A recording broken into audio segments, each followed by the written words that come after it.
Well, hey everybody, welcome back to DTown TV, your weekly show for DSLR users. I'm Matt Kliskowski. I'm Scott KELBY, and we have got a great show for you this week. We have special guest in studio, Chase Jarvis. So a little bit later we'll have Chase on the show. We've got Larry with cheap shots, and we're going to start it off with a tip from Matt on focus. Yeah, so this will be useful for you if you like to shoot things that stand still, like landscapes and product photography, things like that. But then you like to shoot things that move as well, like sports or families and kids running around. Yeah, anything. So I'm going to start off on the Canon here. Basically what you have is two different focus modes, okay, autofocus modes. On the Canon, what you're going to do is you're going to press your AF drive at the top here, and then you're going to turn the dial. And what you're going to see is it says one shot right now. Okay, so that's if you were shooting like a landscape or product photography. Something anything that's not moving. Exactly. It's not moving, staying still. You want one shot. You just focus and nothing changes. All right. Now, let's say you're shooting sports or, I like to shoot families and the kids are always running around, and I just try to capture that. Well, what I do is I'd switch that from one shot to AI servo. Okay. And then what it's going to do is it's going to track your subject, and it's going to focus on that subject as it tracks it. Now, on the Nikon, just as easy, up at the front, you're going to have a little switch that says C and S and M. Okay, so C is your continuous focus mode. So that's the same thing as the sports or anybody that's moving or running around or anything like that. You want it on continuous focus, switch it over to S. That's if you're going to shoot something that's standing still, landscapes, anything like that.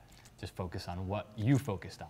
Hey, can I add one thing about this? You can. On the Nikons, one of the things about having to switch there is, I cannot tell you how many times I pull this out of my camera bag and it is moved. Yeah. And it's either moved to manual focus or single or continuous. So that's one of the first things that I check now when I pull my camera out of the bag. On a Nikon, you don't have the problem with the Canon because it's menu driven, but this one, this little switch is in the weirdest place. Make sure you take a look at that when you pull it out. It's never on what I think it's on. It's not. Hey, we have Larry Becker here. Larry's doing a series called Cheap Shots, and it is, Larry is an expert at getting the most for your money out of equipment. So let's take a look and see what Larry's got.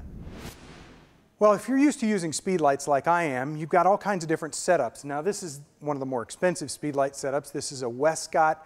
It's based on an umbrella bracket. It's a Westcott 50-inch Apollo softbox.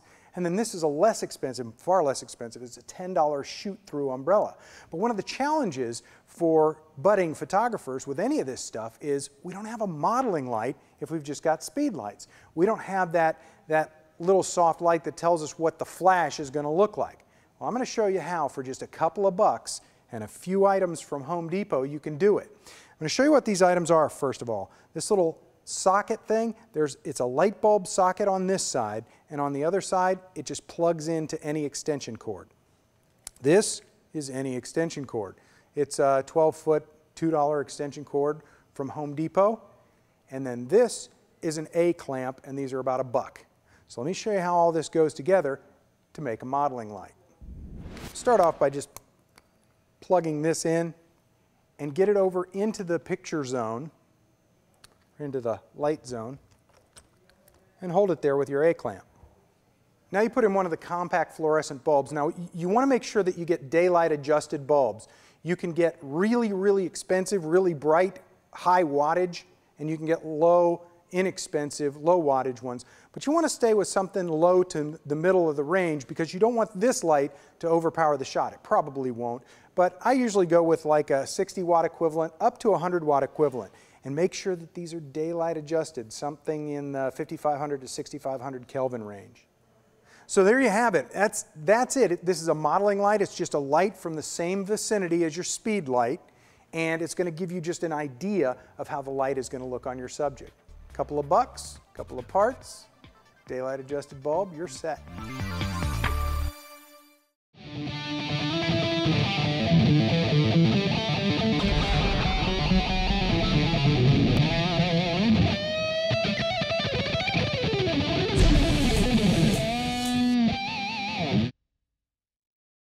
Hi, I'm Joe McNally. I'm teaching a series of classes on location lighting for KELBY training. One I'll talk about right now is the specific class called Light Shaping Tools. We're going to change the light. We're going to move from point A to point B to point C to point D and on, you know, going forward. We're going to take a look at what light does for us. Always remember, light is the language of photography. It's how we speak, and we have to know how to speak eloquently, especially when our subject matter is another human being.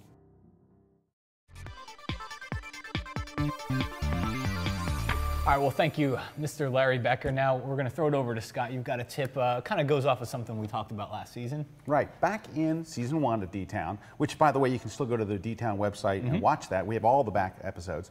Go to episode 7, and about 45 seconds into the show, Matt and I talked about our deep love for adding a battery grip. So now this is a Nikon-specific tip, and this is for people who use a D300 or a D700, because we talked about the MB-D10 battery grip, which comes, well, which is an extra accessory, but it comes with something very important inside the box, which is this. It is a little battery holder. Now this comes with it.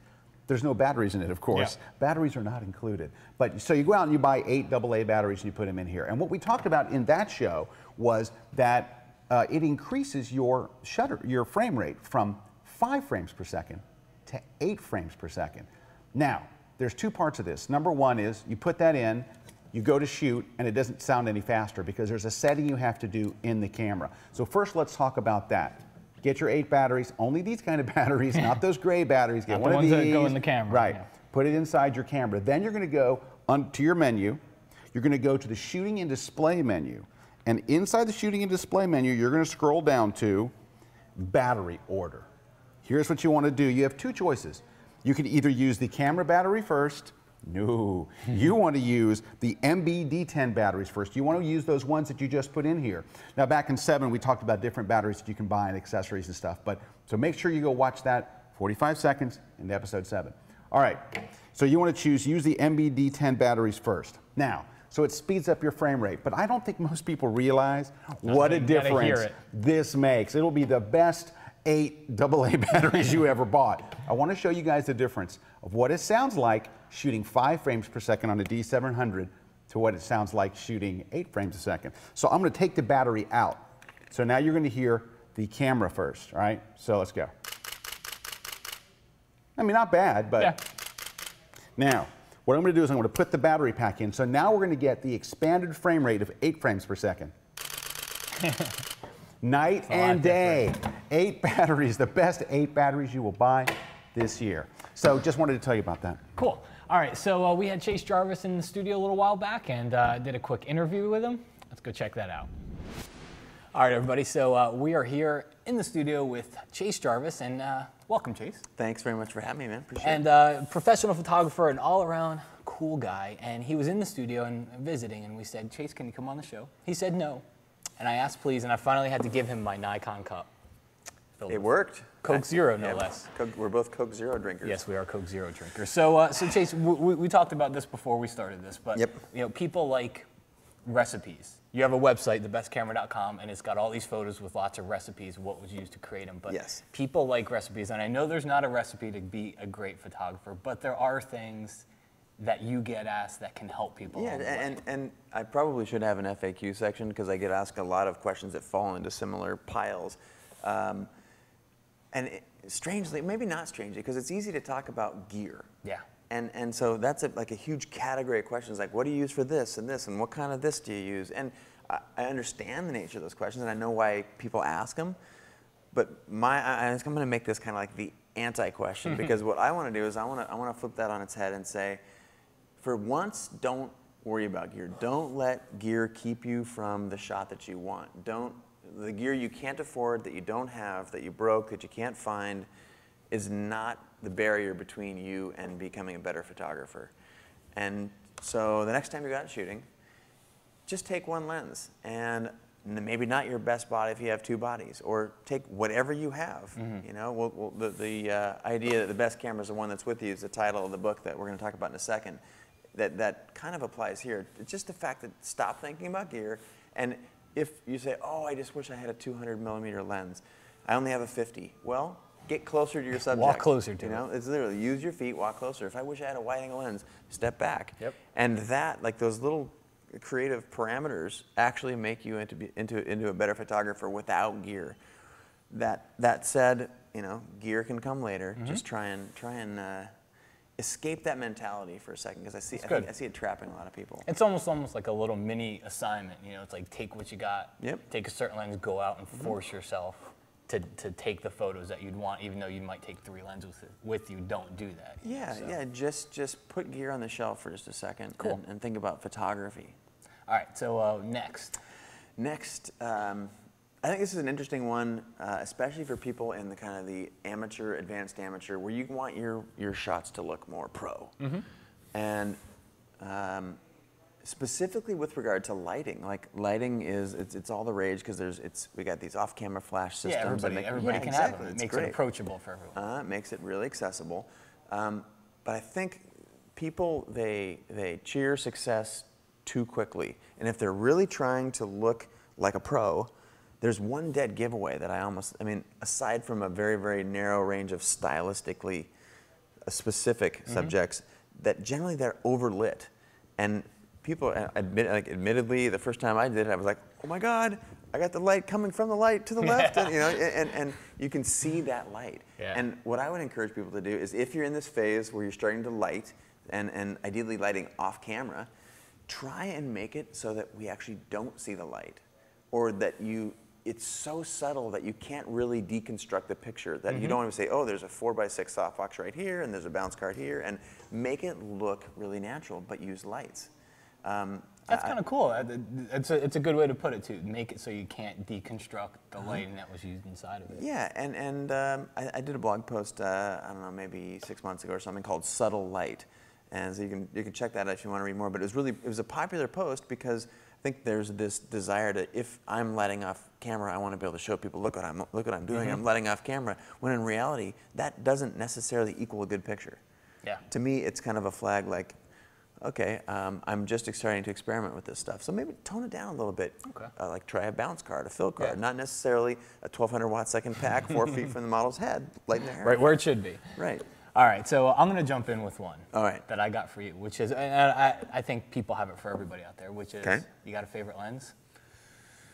Yes. So, and I'll pose it this way. Okay. If somebody said for the next month, 2 months, whatever, long period of time, you can only use this lens, which one would it be? Sure. Okay, I'm going to qualify the first answer. It's not my passion answer, but like the most useful lens for me would be the one that's in the mid-range from like 24 to 70. The 24-70 2.8 is very, very useful. That's not my favorite lens, though. That's kind of like... It's what you have to take. Yeah, it's kind of like it's versatile. Yeah. So qualifying that, if you're asking me like what my favorite lens is, it's going to be the 70 to 200 2.8. Yeah, that's my favorite too. It's just sexy. You can drill in on people, and you know. I love it. Yeah, and I love really shortening the depth of field on that thing, and you got a lot of opportunity to make the subject be in focus and the background out of focus. You can suck the background up. You can do a lot of kind of interesting in-camera stuff with that. So. Yeah, I'm with you. I'd confess that's I'm with you. All right, last one. Okay. What's your last nugget? That's right. My third. Yeah, because mine was a third. You're for you. Okay. The dirtiest secret in photography, pad and pencil, get this one, you're at the laptop, is that you have to take a lot of pictures. I think there's this perception that pros walk on set and just go like, click, bam, bam, I'm done, and I'm out of here. You know what I mean? And in reality, it's just the opposite. I mean, you know, we'll shoot thousands of pictures. You're only going to see one. Yeah, to get one. And you know, I think there's the, and when you tell someone who's an aspiring photographer just got their first camera that motor drives or something, like take a lot of pictures. Yeah. I'll watch them go click, click, click, click. Oh, awesome. I'm like, I want to see 40 times that many. If you find something that you like, shoot it vertical, horizontal, move the camera, shoot front light, back light, really play around with it. That does two things. One, it stops you from being so attached to the thing, and it gets you moving, which is going to get you seeing different things. And then it also gives you practice on the backside editing. Like you'll start to see this thing from so many different ways, and sometimes you find out that the angle you thought was going to be the least exciting was the most exciting one. Yeah, cool. So you got to take a heck of a lot of pictures. Don't forget. Which is actually, That's kind of that'll kind of be our segue into your book. So, unofficial, official. So you've created something. It's called The Best Camera. And it's kind of this whole life of its own. So it starts with thebestcamera.com, which is where people go and they upload photos taken with your Best Camera app. They actually send it, all goes through the app. So it's a 3-part ecosystem. That's what I've kind of called that thing. A community. A community, sure. And one is the book. The Best Camera is the one that's with you. And those are all pictures shot on my iPhone. And it's the world's first book of just iPhone pictures. And it comes from that mantra, the best camera is the one that's with you. It's not about megapixels or dynamic range. If you've got an iPhone with you, that's the best camera that's with you. If you have an $8,000 Nikon hanger on your neck, great. Hey, baby, you know, right on. But the reality is that 99% of us, in 99% of our lives, don't have that. We have our phone. Yeah, we have our phone. So consider shooting with that. From that, I pulled, you know, from maybe 15,000+ pictures, I edited down a book. And it's meant to both say, wow, this is what's possible with an iPhone, but also, hey, I could do that. So there's some inspiration in there, and it's my visual notebook. So there's going to be pictures in there that you could take better pictures than are in there. And then it goes, I think the whole package, which is the website, the book, and then it goes into the app. And it's an iPhone app, and it's become the iPhone app that every photographer that I know uses just because it's easy. And I know that that's how it was created from you, because you were using all these different programs to create this cool photo with your iPhone. Right. So you made the app to just be, it's got, you know what it's got 14, if you think it's an app that just does a couple of different effects, it's got 14 filters in it. And in those 14 filters, what's it, like 87 million? No, billion. Billion, gosh, sorry. Yeah, 87 billion possible combinations of looks. And it's super intuitive. I wanted it to be as simple as possible. Shoot, edit, and you can apply as many filters as you want. You can stack them, you can remix them, and then hit share. My 65-year-old mother, she takes a picture, she hits, oh, I love this black and white Paris filter, and then she sends it to me. She posts it to her Facebook and emails it to me with the touch of one button in 10 seconds. So that was kind of the impetus. I wanted to be able to share cool photos that have some effects quickly. And thank you, community, for backing it, because it is really popular. It's taken off, what was it, like in the top? Yeah, I went to top 10 of all of the apps in the App Store. That's good. In the first 48 hours. So your job, go to thebestcamera.com. You can check out the whole thing there. Chase's book, The Best Camera, you can pick it up on Amazon for about 15 bucks. Yep. And you can buy the Best Camera app for your iPhone. On the iPhone store, it's about, what, $2.99? Exactly, $2.99. And if you want to learn more about you got your blog, Yep. you've got Facebook, and you've got your Twitter. We'll put all the links right here and on the website.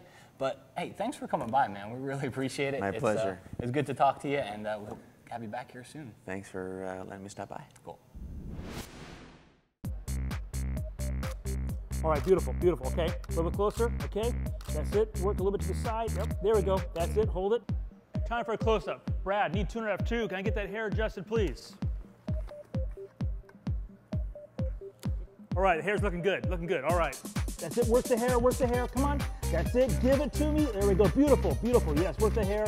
That. Oh, look at the eye. Give me that. Oh, there you go. Beautiful. Excellent. Hold that pose. There we go. Beautiful.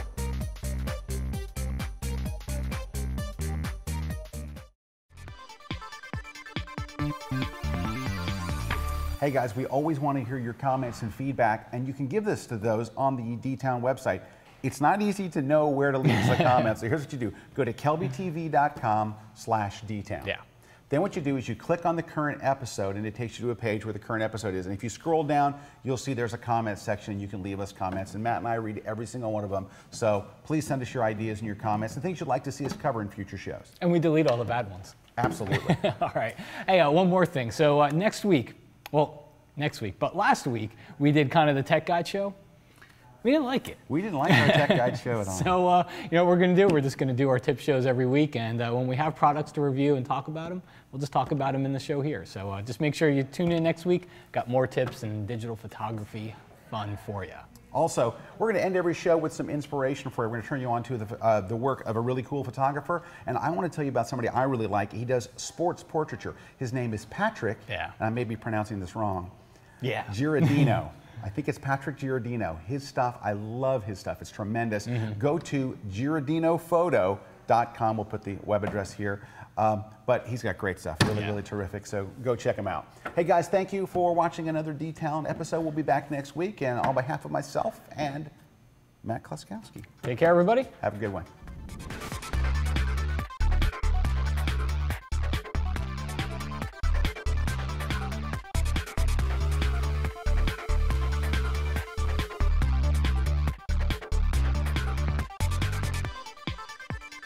Thank you.